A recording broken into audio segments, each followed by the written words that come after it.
Seja bem-vindo, Raul. Boa tarde, boa tarde. Tudo bem com você? Tudo bem. Tudo ótimo também. Você acabou de chegar aqui em São Paulo, é isso? Isso, acabei de chegar do aeroporto, vim direto pra cá, peguei um engarrafamento terrível pra lembrar que tava em São Paulo. Onde que você tava? Eu tava em Porto Alegre. Foi lá por algum motivo correspondente à saga? Sim, nós fomos pra inauguração da 16ª unidade, né? Só esse ano já foram 3 unidades inauguradas, então estamos aí a todo vapor. Ó, já a gente vai trocar mais ideias sobre isso. A gente quis chamar o Raul Salles aqui. Vamos falar um pouquinho sobre a saga. É School of Art Game and Animation. Ela é pioneira no ensino de desenvolvimento de jogos, ou seja, a galera lá manja de games. E é meio que sobre isso que a gente vai falar.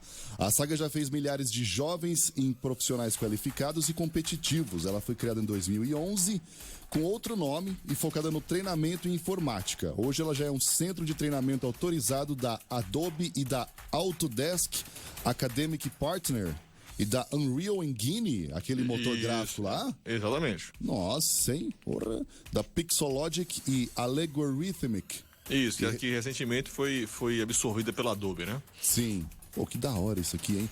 E tem várias lojas aqui. Aqui em São Paulo tem na Lapa, Paraíso, Santana. Mas não é só aqui. Tem em Santo André, em Salvador, em Recife, Taguatinga. Ô, louco, meu. Belo Horizonte, Goiânia, Florianópolis, Porto Alegre.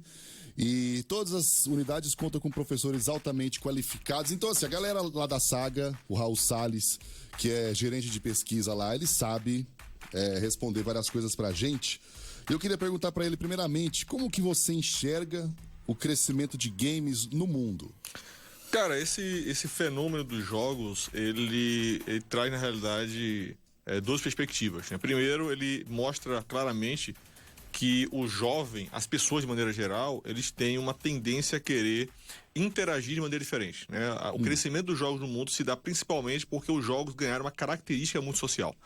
Antigamente, lá no início, né, vamos lembrar aí, 30 anos atrás, 25 anos atrás, quando tínhamos o Atari, tínhamos o Odyssey, né, começou aquela parte do Mega Drive, Master System, né? Você era obrigado a ir na casa do vizinho para jogar alguma coisa, e o vizinho tinha amigos às vezes porque só tinha o console, né? Sim. Hoje em dia ele é um fenômeno social online, então os jogos hoje permitem que qualquer um jogue de qualquer lugar do mundo com pessoas do mundo inteiro.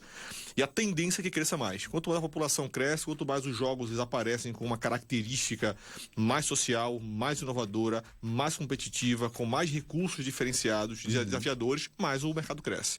E antigamente a gente tinha que ir na casa ou do vizinho ou do primo rico que tinha o videogame. Isso, o menino do videogame, né? Hoje em dia a gente tem o videogame no bolso. É isso. Na realidade, foi um dos mercados, inclusive, que trouxe uma nova perspectiva para um dos jogos, foram exatamente os jogos do tipo free-to-play para celular, né? Você deve lembrar, por exemplo, do famoso Candy Crush, né? Sim. Candy Crush foi um verdadeiro fenômeno social, um fenômeno dos jogos, exatamente pela facilidade, né? Você vê que é um jogo que, na realidade, apesar de ter passado a sua fase, por assim dizer, ele ainda é jogado por milhões de pessoas. E o puzzle do Candy Crush, ele é antigo, né? Ele não foi uma novidade, assim.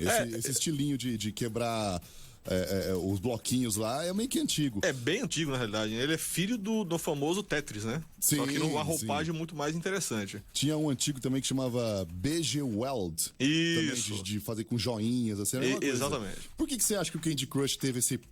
Qual foi o pulo do gato do Candy Crush? Cara, não só do Candy Crush, mas assim, o grande pulo do gato de todos os jogos, né, que fez com que eles tivessem uma característica bem diferente comparado com os jogos do passado, é que eles trazem um conjunto de desafios, um conjunto de situações que atendem essas necessidades das pessoas. Por exemplo, o Candy Crush ele não é simplesmente competitivo. Você não tem apenas o desafio de montar a pecinha.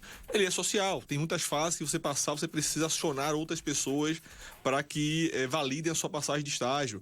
E tem estágio que você passa comprando itens. Então você começa a entrar num processo de jornada, né? A jornada do herói, a jornada do gamer, que faz com que você constantemente queira desafiar, queira superar aquela nova etapa, aquela nova fase, descobrir novos processos, e isso em todos os jogos. Você acha que isso pode despertar um certo vício nas pessoas? Sim, né? Na realidade, o grande problema que existe com relação à estrutura da gamificação de maneira geral, a todas as estruturas gamificada que nós chamamos de esteira hedônica, né, ou hedonista, que é quando a pessoa que está jogando, ela acaba se esquecendo do objetivo primário que tinha no jogo e começa a focar muito naquilo, né, no objetivo do estar jogando, não é mais pelo prazer. Você precisa agora, você necessita do estar jogando, não é mais um passatempo, aquilo se torna a sua nova realidade. O risco existe. Só que a realidade humana é que não é só o jogo que faz isso. Nós somos cercados por situações que podem propiciar isso. E alguns especialistas falam que o problema hoje não está no jogo. Está no fato das pessoas não encontrarem esse respaldo, esse retorno em outras atividades que o jogo acaba oferecendo para as pessoas. E aí, por causa disso, o jogo acaba levando culpa. É isso, vamos pensar assim, o mundo inteiro nós somos testados, nós somos pressionados e raramente somos reconhecidos pelo que nós fazemos.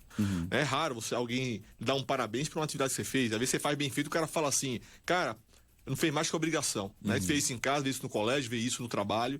Você pega um videogame, você é constantemente elogiado, constantemente agradado, constantemente reconhecido, com medalhas, com badges, com novos níveis, com estrelinhas, com corações, com faixas de parabéns. No final, o cara se sente num ambiente onde ele é reconhecido, tem novos títulos, né? O cara muda de título. Então, isso é um ambiente muito interessante. E comparado a softwares mais tradicionais, assim, qual que é a diferença que você vê em trabalhar com games? Qual que é a diferença em trabalhar com software e trabalhar com games? Sendo que, teoricamente, a base é a mesma. Quando a gente fala de trabalhar, o mundo dos games, ele, na realidade, envolve várias áreas. Né? Então, assim, hoje, alguém pode dizer assim, eu trabalho com game. Alguém vai dizer, tá, em que área do game? Né? Porque antigamente o gamer, o produtor de game, na teoria, era programador. Sim. Hoje nós sabemos que o mundo dos jogos ele está envolto por artistas. Né? Então, antigamente, o nosso Tetris, né? Os jogos de Atari, né? Os jogos de Enduro, eram todos programadores. Então, os programadores vinham e faziam toda aquela estrutura funcionar. Hoje em dia nós temos animadores, temos modeladores, temos artistas digitais para fazer concept art de personagem, de cenário. Nós temos os psicólogos e especialistas em comportamento humano envolvidos na definição da jornada do gamer, né, do jogador, o que na realidade faz com que trabalhar com um jogo seja divertido, porque ele tem como objetivo lidar com sensação humana. As pessoas que querem trabalhar com jogos hoje querem fazer isso porque isso é lidar literalmente com um respaldo humano. Os artistas de jogos vieram celebridades. Né? Nós temos hoje vários artistas que trabalharam em jogos famosos que são tratados como celebridades, porque pintaram, porque criaram uma jornada, uma história de algum herói de jogo. Sim, exatamente. E para pessoa que quer desenvolver um jogo, o que ela precisa ter? Quais os tipos de competências que essa pessoa precisa ter? Acho que o grande lance, inclusive até falando novamente sobre a saga, que é o grande desenho do curso Play Game que nós temos hoje, a primeira coisa que ele precisa é se conhecer. Né? Porque eu acho que nós acreditamos que o grande problema quando nós queremos entrar numa área, isso pode ser na faculdade, pode ser num curso qualquer, é que geralmente nós lançamos numa área acreditando ou entendendo elementos superficiais do que a gente vê. Eu quero virar médico, eu quero ser engenheiro, eu quero ser advogado. E baseado, às vezes, na mídia, no que ela vê. E quando ele sofre uma imersão na área, ele começa, às vezes, ou a gostar mais ou a gostar menos, né? E perceber que não é a área dele. O mundo dos jogos é parecido. Por quê? Quando você quer entrar nessa área mais jovem, você acredita que tem um perfil de produtor de jogo, mas não sabe exatamente em qual área. Você não sabe se o seu perfil é mais artístico, se ele é mais lógico, se você é um cara que trabalha com level design, para fazer uma jornada bacana, criando desafios, ou se você, de repente, é um developer, se você é um programador. Passar por essa experiência é o elemento mais importante para que você decida e perceba e decida claramente qual é o seu perfil mais claro. Sim. Então, por exemplo, hoje na produção de um jogo você teria basicamente a parte de criação, concept art, desenho, pintura, criação dos elementos, dos assets, etc. Modelagem de personagem, pode ser mais simples, um personagem mais low poly, um personagem mais high-end, mais realista. Animação. Hoje nós temos especialistas em animação para jogo. São aqueles movimentos muito loucos, né? Que você nunca vai ver no mundo real, o cara puxando aquela espada da cueca, muito louco, arremessa, dá um salto ninja. Então aquilo ali é o animador que faz. E temos os programadores, os desenvolvedores. Esses aí, essa jornada, e quando chega em programação, é um momento de descoberta. Tem gente que se descobre programador e achou que nunca seria. Até porque a programação hoje é muito diferente. A Unreal, por exemplo, traz um sistema de programação com Visual Script, né? Um sistema nodal, que torna muito mais intuitivo e divertido você programar, né? Você criar uma estrutura de jogo. Então, acredito que a primeira coisa que tem que fazer é se descobrir. Ele realmente experimentar pequenas partes do processo e dizer, cara, me encontrei. É isso que eu quero pra vida, e aí se especializar. Existe também, tipo, estudos sobre a pós-produção do jogo, tipo, como fazer marketing, como divulgar, aonde divulgar. Isso também a pessoa que faz isso também trabalha com jogos, né? Porque é um marketing diferente, você divulgar um filme e você divulgar um jogo. Isso. Como eu acabei citando agora há pouco, o mundo dos jogos hoje está envolvido num ambiente que é basicamente entendimento de comportamento humano. É entender o comportamento humano na venda, é entender o comportamento humano no jogo, entender ele no resultado, né? Nós sabemos que hoje não é todo jogo que faz sucesso. Por exemplo, quando lançaram o jogo Assassin's Creed, desculpe, o God of War Ascension, lembra que estavam esperando o lançamento de uma coisa inovadora, foi um fracasso, né? O Ascension foi um verdadeiro fracasso no lançamento dele. Inclusive, fizeram um lançamento recorde de uma nova versão do God of War seguinte, colado praticamente com o anterior, que prova que já estava na gaveta esperando, porque eles imaginaram que aquela nova roupagem e visão teria um resultado. Eles arriscaram nisso. Então, entender o resultado que deu desse processo impacta no lançamento do próximo jogo, tanto no formato quanto na forma de lançamento. Você deve ter notado, por exemplo, que hoje, diferente de antigamente, o volume de teasers, o volume de spoilers, o volume de materiais de apresentação de jogo e filme aumentou muito. Sim. Antigamente as pessoas guardavam como uma espécie de segredo. Né? E você só descobria como era o jogo, como era o filme quando assistia. Você via algo muito superficial. Hoje você quase consegue ver o filme inteiro vendo um trailer e quase consegue entender o jogo inteiro assistindo um teaser do jogo. Sim. Por que isso é importante? Porque o volume de competição hoje no mercado é muito grande. Então antigamente você tinha poucas opções.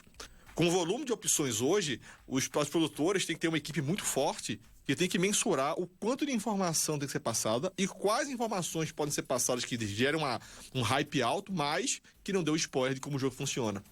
Isso é um estudo muito delicado. Sim. Nossa, isso é bem mais profundo do que eu imaginei que seria. Se você imaginar, por exemplo, aquele filme que teve da Capitã Marvel, muita gente criticou que o trailer do filme, ele literalmente deu spoiler no trailer de todas as partes mais importantes do filme. Então, assim, quem assistiu o filme assistiu, beleza, eu já tinha visto. Então, assim, isso foi um erro na análise, foi um erro no estudo de que partes deveriam ou não ser mostradas. E isso, se acontecer num jogo, pode fazer com que o jogo ele vá ao fracasso ou ao sucesso. Sim. E tem também, tipo, aquela coisa, tipo, no trailer, o jogo, você vê o vídeo na E3 em 4K, lindo, maravilhoso. A hora que você vai ver é um gráfico meio PlayStation 2 que você fica... E isso faz parte, tá? Isso faz parte. Como que isso faz? Por que isso faz parte? Porque funciona assim. Quando você analisa hoje o mundo dos jogos ele veio formatado para atender a necessidade do cliente. E isso é muito da hora. Por quê? Porque hoje você vai ter jogos rodando numa máquina com super resolução, com um grande desempenho gamer, e você vai ver muitas vezes o mesmo jogo, o Fortnite é um exemplo disso, rodando no celular. Né? Então, quando você pega um jogo e vê lá um telão 4K com super resolução e chega na sua casa e você não vê o mesmo resultado, na cabeça do jogador, do usuário, o problema não está na versão diferente, está no fato dele entender que a máquina dele não possui a característica igual àquela que ele tem lá. Então, assim, ele separa quem é a Epic, quem é a Unreal e quem é a máquina dele, quem sou eu na minha casa com a minha máquina. Ele vai separar o lançamento do jogo da Sony, da PlayStation, num grande festival com uma tela gigante, uma máquina futurista, e quem ele era na casa dele. Ele vai entender isso. Ele vai dizer, cara, mas eu entendo porque é diferente, porque a minha máquina não atende. Entende? Então, no final, o que ele vai entender? Mais jogo. O jogo conseguiu se adequar à minha necessidade, à minha máquina com resolução menor, ao meu celular, que nós sabemos que tem hoje diversos tipos diferentes, pode ser um iPhone, pode ser de outra marca qualquer, e no final vai jogar. Mas, e por causa disso a pessoa acaba pensando, a minha máquina que não atende às necessidades, então eu vou atrás de uma máquina melhor. E por isso que, inclusive, hoje o mercado da computação gráfica até agradece muito ao mundo dos jogos, porque você deve lembrar o que era comprar uma máquina de boa resolução antigamente. E a lei de mercado funciona assim, caro é aquilo que é inacessível que poucos compram. Eles vão manter caro porque eu tenho que produzir, mas tem pouca demanda. Com o mundo dos jogos, o que aconteceu é que a demanda de pessoas querendo máquinas com 8 GB de memória RAM, com 16 GB de memória RAM, com placa de vídeo de alta resolução, aumentou tanto que o preço caiu. Então hoje é muito mais comum você chegar hoje numa loja qualquer, não tô falando de uma loja especializada, uma loja de conveniência às vezes, e comprar uma máquina robusta exatamente porque as pessoas que compram hoje máquina compram para jogar. Sim.